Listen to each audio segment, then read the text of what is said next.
and welcome to another review of Guild Council. You join us on a very snowy evening, but Council this week was anything but unheated. I'm Freddie Herzog. And I'm Owen Erica. There were 25 motions up for debate at Guild Council this time, and we'll be discussing the 9 that were starred, kicking off with motion 10D, which, if I could find my piece of paper, was proposed by Simon First, which said that all major changes in the way we run elections to have to pass through Guild Council. This is in reference to the vote match system that has been employed for Guild officer elections without going through Guild Council. It's just been decided mainly by Hugo, the Vice President for Democracy and Resources. What was your view on this, Eric? Well, as far as my limited understanding of vote match goes, I understand that it's a method of matching policy to the vote rather than personality, which on the whole sounds a good idea. The issue being that Hugo proposed it and it didn't go to Guild Council is a very valid one. It needs to go through Guild Council if this change is going to happen, because it's got to be democratic, and it's such a major change. It can't just be instigated by Hugo. It's got to go through Guild Council. So it seemed right. I think it's very interesting that there's very much a sort of moving away from gimmicks now. Last year there were a lot of gimmicks. Hugo himself ran Hugo Boss with massive yellow signs all around campus, and it does. I think it is quite positive change, but I mean, if this idea can clamp down on the gimmicks without impinging on democracy in any way, then great. But it's got to be debated at Guild Council. It can't just be enforced. I think also this thing of having sort of Marmite statements. It's actually very difficult for people to agree on what a Marmite statement is, because some people might think, oh, the questions are very leading. And I think it's difficult, but it will be a trial run. It's costing the Guild £1,500. It was announced at Guild Council, which I don't know if time will tell if that is money well spent. Well, it's not a lot of money. The Guild makes £5 million a year, so. But anyway, it's just got to go through Guild Council. That motion passed, so now any change to election running will have to go through Guild Council in future. The next starred motion that we're going to discuss is called Non-Sabbatical Officers and Other Roles. It was proposed by Tim Lucas, and the summary of it is to make it so non-sabs can't sit on any student group committees in order that they can concentrate on all of their extracurricular efforts on their remit. Owen, as a committee member for a society yourself, how do you feel about this? I can see Tim's point. I am a committee member. I do have to juggle that with obviously my degree and my other commitments, and that can be difficult at times. But the point is, yes, I was elected to my committee position, but the non-SABs were elected by the whole student body. I think it's a valid point that they should be focusing on their remit wholly. Having said that, if a non-SAB feels that they can do their job as well as a committee position, then fine. As long as it doesn't start affecting their role as a non-SAB. If it affects that role, they've got to give it up. That's the right thing to do. I think or step down as a non-SAB. It depends what sort of position and in what sort of society you've got. I mean, it would be nice if all societies were equal, but they're not, and the position for a president in one society might be completely different for a president in another. Indeed. Which is the point. That motion failed, so at the moment non-SABs will still be able to be committee members. I think that's fine. It's just it's an individual choice, and as long as you can do the job you were elected to do by the student body as a sort of a priority. Obviously you have to degree first, but in terms of your other commitments, non-SAB role is the priority. Then that's fine. I think that's the issue has mainly come about because non-SABs tend to be in their third year, whereas SABs, they are paid, so they don't do a degree for a year. Most of them have graduated anyway. The next motion that was debated was motion 10K, also proposed by Tim Lucas, which is entitled Tweaking the President's Role. This is a motion to improve and clarify to the President's role as described in the bylaws, which removes from the duties of officers in the bylaws. The President shall be first among equals and act as the lead officer of the Guild of Students, and replaces it with in conjunction with the officer team, liaising with and advising the Chief Executive on matters relating to the Guild, and adds in be ultimately accountable for the Guild of Students, complying with the provisions of the bylaws and adhering to Guild Council motions. That motion passed. Yeah, I mean, it was interesting. Like, I personally didn't know that the term "first among equals" is something that's commonly used in government. I don't think it's a realistic. Well, not realistic. I don't think it's an appropriate term for a president. But having said that, the president's role should not be viewed as one not of authority. The president needs to have authority. Needs to lead the team as well as support the sabbatical team, but I don't know if I like "first among equals" as a term, as a phrase to describe that role. It does. It's difficult because the president has to balance being there to kind of motivate his team and be the kind of spokesperson, but they are all elected to do their various different roles, and I think it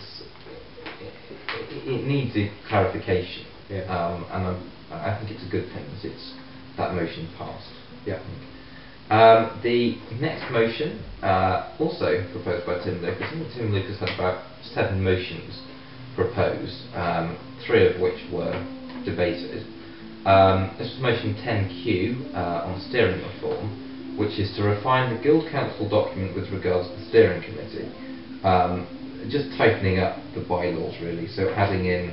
This was actually an amended motion. There was a lot of debate about this motion. I think it went on for 2 hours. 2 hours, 40 minutes on one particular amendment. It eventually read that it would include the Chair of Guild Council, the Deputy Chair of Guild Council, the President, all the Vice Presidents, and then 2 elected Guild Councillors as well. So it's just tightening that up. I think it wasn't part of the motion was to remove the permanent staff members of the Guild. There are 2, I believe, permanent staff members on the steering committee who don't have a vote, but can obviously make their contributions, which inevitably will influence the decision of steering. I think that's positive. It should just be students on the steering committee. There was a lot of debate about essentially getting rid of steering, and that every motion should make it to Guild Council. I personally, I can see why people would make that argument, but I personally don't think that that has any merit, because practice Guild Council is a very long process, and this one was 7 hours. Anything that can be put in place to simply reject motions that won't make it through Guild Council because the won't be good for the Guild because they'll harm it financially, legally, or harm its reputation. I think it's a good thing that there is steering, because it essentially saves everyone a lot of time.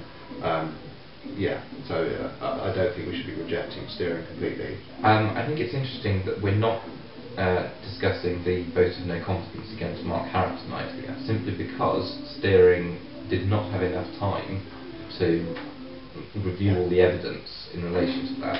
He will be facing vote of no confidence at the next Guild Council. That has definitely been decided. That was a failure, I believe, of steering to not look at all the evidence. I think they have it for 2 weeks and 6 days. Actually, scrutiny committee, Yes. The fact is, they should have prioritised it. I mean, now there's no excuse. It will be delayed at the next Guild Council.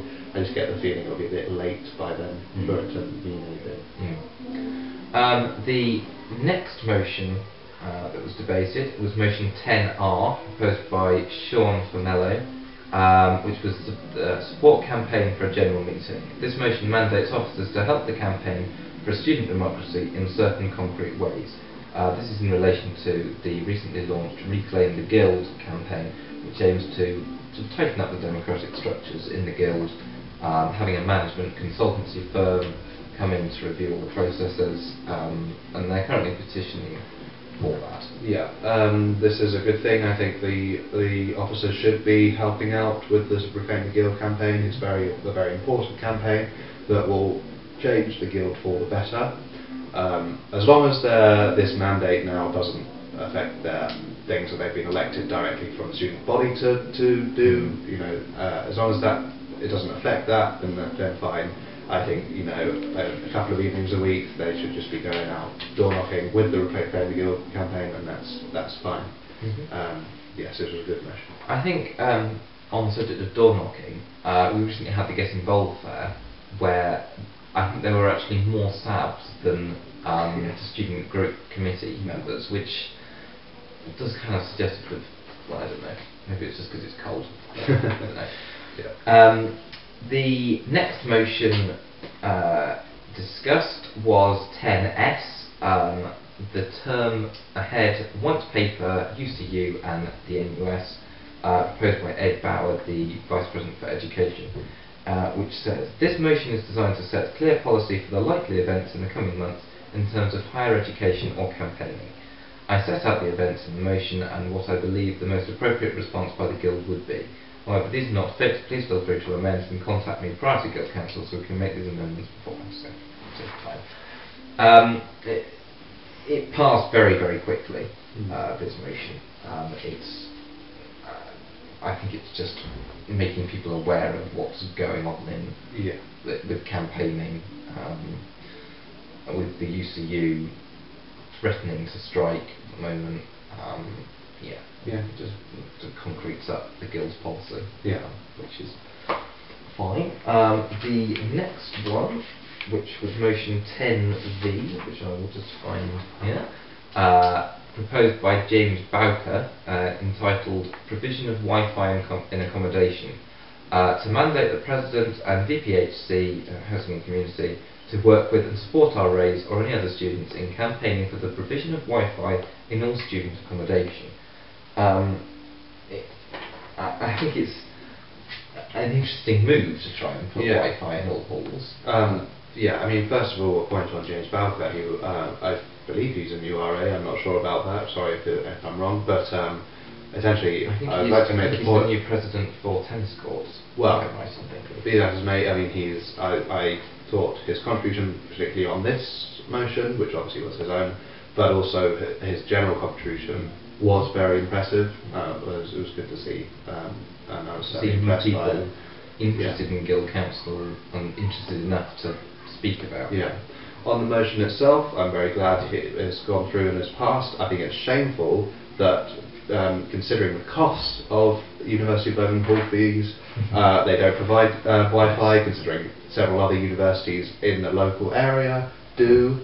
I think it's terrible that we don't, and I'm glad that it's going through. I think a reason that has perhaps they've avoided doing it is because of the problems that second and third year students have in Selly Oak, which is a big problem. We can certainly say that is a problem. The internet is slow. However, I think that in halls they would have a properly networked system, and it would be well, especially as now that Wi-Fi is the norm. I think it's and that was a point, in fact, was made by James Bowker. I think it's a good thing it's happening now. So as soon as you get to uni, you have to buy a cable to get the internet. It does seem a bit outdated now. The penultimate motion that was discussed, so we're nearly getting there now, was motion 10X, Liberation Officers as Trustees, which was proposed by Kelly Rogers, the Women's Officer, which says to mandate the President to write a letter to the Trustee Board requesting them to change the role of the Liberation Officers to include a position on the Trustee Board. So effectively having a Liberation Officer on the Trustee Board. Yeah, I think this is a good thing to have the Liberation Associations represented on the Trustee Board. Obviously, I don't know how this motion will work out in terms of. I assume it passed. Yeah, it did pass. Yeah, I'm sure. I obviously don't know how this motion will work out in relation to the Reclaim the Guild campaign, which aims to get a majority of students on the Trustee Board. But I mean, I think it's a positive step to try and get Liberation Associations represented. Yeah. The final motion that we are going to discuss, if I can find it, it's motion. It's motion 10Y. No, motion 10Y. Sorry. Which I can't find. Yeah.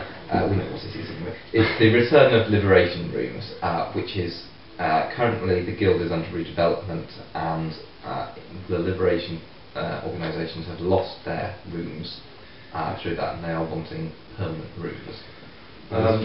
Yes, I mean, strongly debated topic. It was very debated, very heatedly debated. I think the issue with it is that the rooms that they were after, as permanent rooms for the sole use of Liberation Associations, were the biggest rooms in the Guild. Mainly because these are rooms that have disabled access, so they're accessible. But on a wider point, it would have been very detrimental to student groups who already have lost a room because of Costa Coffee coming in place with Guild Council. The consolation prize for Costa Coffee, not Guild Council, the Guild Common Room. The consolation prize for the Costa is a dance studio in the basement, which means the dance societies will be using that. So we've essentially lost basement rooms. To lose 4 rooms of the biggest rooms. I'd just say in the proposed text in this motion, it says the Liberation Associations will be provided with association rooms, women's room, disabled students' room, LGBTQ student rooms, and ethnic minority student rooms, with disabled access to act as a safe space and to facilitate the objectives of associations. The Guild is supposed to be a safe space. Yes, I mean, I'm not saying it necessarily is. The wording of the motion implies that there are parts of the Guild that aren't safe, which, may sound ridiculous, but on a wider point, Bryn Goff, I believe, made the point that, considering recent comments made on Facebook about the Miss Out Birmingham undergraduate, some really shocking sexist and homophobic comments made, that because of that, these are all students who are members of the Guild of Students. The Guild as a whole isn't considered a safe space. I'm not arguing that they don't need a safe space, but it should not it should not be given through the detriment of other student groups. There are 200 student societies, and that they need to have rooms as well. Yeah, I think that's pretty accurate. Yeah. The next Guild Council will be on March the 15th. We will be doing another review a couple of days after. Remember, it will also be live blogging and Twittering and all the rest of it on that night on March the 15th. I hope you can join us then. I've been Freddie Herzog. And I've been Aaron Erica. And thank you and good night.